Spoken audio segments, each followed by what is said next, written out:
عليكم ورحمة الله، مرحبا بكم وإن شاء الله كامل تكونوا بخير وصحة وعافية. كما راكم تشوفوا اليوم عندنا شطيحة كبدة بسكالوب، رايحين نحضروها مع بعض. إن شاء الله تعجبكم الوصفة بعد التحضير. نروحوا الآن لائحة المقادير ونروحوا المطبخ مع بعض.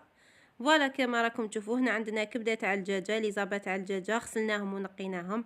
عندنا صدر تاع الدجاج، وعندنا لي زيبيس. فوالا كما راكم تشوفوا الفل الكحل، عندنا عكري، عندنا كمون، وعندنا كوري وراس الحانوت، وعندنا الزنجبيل، وعندنا هذه هنايا مبشور تاع حبة قارص وعصير نص حبة قارص اختياري اللي يحب يديرو، وعندنا هنا 3 سنينات تاع توم.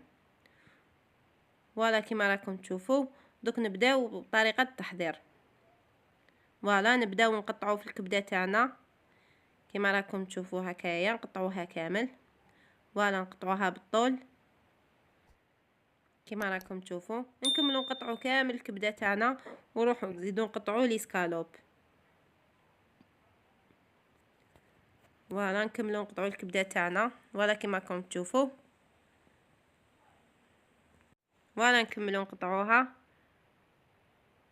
فوالا والكبده تاعنا لازم تكون جديده، من الاحسن نشروها من عند الجواج ولا البوشي اللي مالفين نقضوا من عنده، نشرو من عنده باش نضمنوا النوعيه المليحه تاع الكبده.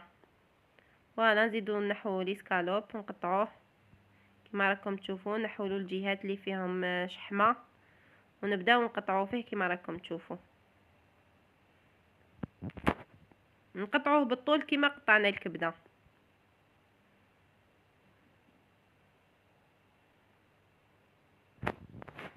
فوالا نكملوا نقطعوا لي سكالوب تاعنا. فوالا نسيو نقطعوه بالطول فوالا كما راكم تشوفوا. وكميه تاع الكبده ولي سكالوب على حسب افراد العائله، ما نقدرش نقول لكم شحال. فوالا كما راكم تشوفوا راني كملت قطعت لي زابا تاوعي، قطعت لو بلون دو بولي. فوالا دوكا نروحوا للمقله. فوالا المقله تاعنا كنا دايرينها فوق النار تسخن، نروحوا نديروا لها الزيت. فوالا والزيت نديرو كميه معتبره، ما نديروش غير شويه. فوالا كما راكم تشوفوا.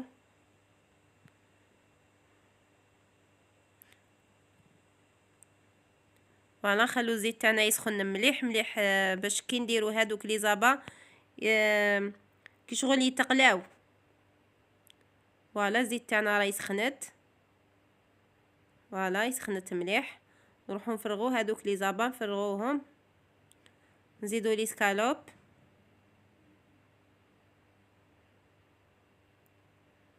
فوالا ونقويو لهم للنار ونخلوهم يتقلاو مليح. فوالا كما راكم تشوفوا.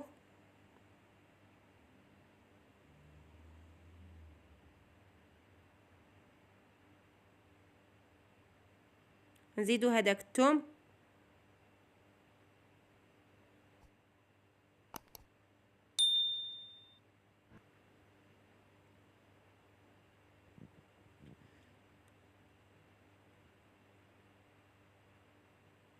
فوالا هذا القارص تحبوا ديروه ونخلوه لاخر لحظه باش نديروه.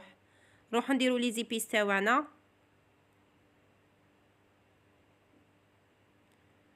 نقلو مليح.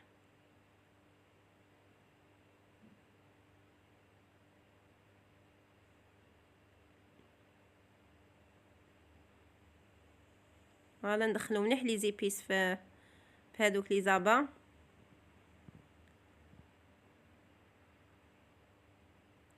فوالا نجيبو نديرو مغرفه تاع لا موتارد باش تعطينا بنه في لاصوص هذيك تاع لي زابا. فوالا كما راكم تشوفوا نقويو للنار ونخلوهم يتقلاو مليح، مره على مره نقلبوهم. دوك شويه نزيدو نديرو لهم الملح، نخلوهم قبل يشربوا مليح هذوك لي زيبيس، ومن بعد نملحوهم باش الكبده تاعنا ما تنشفش. فوالا نقعدو غير نقلبو فيهم.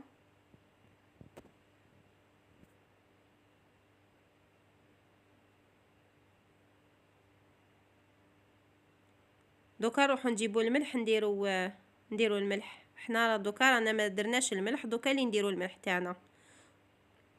كل واحد يدير الملح حسب الذوق اللي يحبوه هو. كاين ناس تحب تاكل مسوس، كاين ناس تحب تاكل نص نص. فوالا نخلوها تقلى مليح مليح، نخلوها طيب في الماء تاعها اللي تلقو، ما نزيدولهاش الماء. فوالا كيما راكم تشوفوا فيها راهي بدات تتلق في الماء تاعها. فوالا نخلو الكبده تاعنا هكا تكمل الطيب، ومن بعد نديروا لها هذاك لو زيست دو سيترون، لو سيترون، واللي يحب ما يديروش ما يديروش. فوالا هذه هي الكبده تاعنا بعد اللي كملت طيبناها. انا درنا لها هذاك لو زيست دو سيترون كي كملت كامل يطلق لنا واحد البنه سبيسيال في الكبده تاعنا. وهذه هي الوصفه تاع اليوم، ان شاء الله تعجبكم. وصفه خفيفه ظريفه باقل تكاليف. فوالا كما راكم تشوفوا هذا هو البلا تاعنا. ديروا له قارص مع دنوس وبالصحه والراحه، وان شاء الله مع وصفه جديده في يوم جديد، وتبقوا على خير.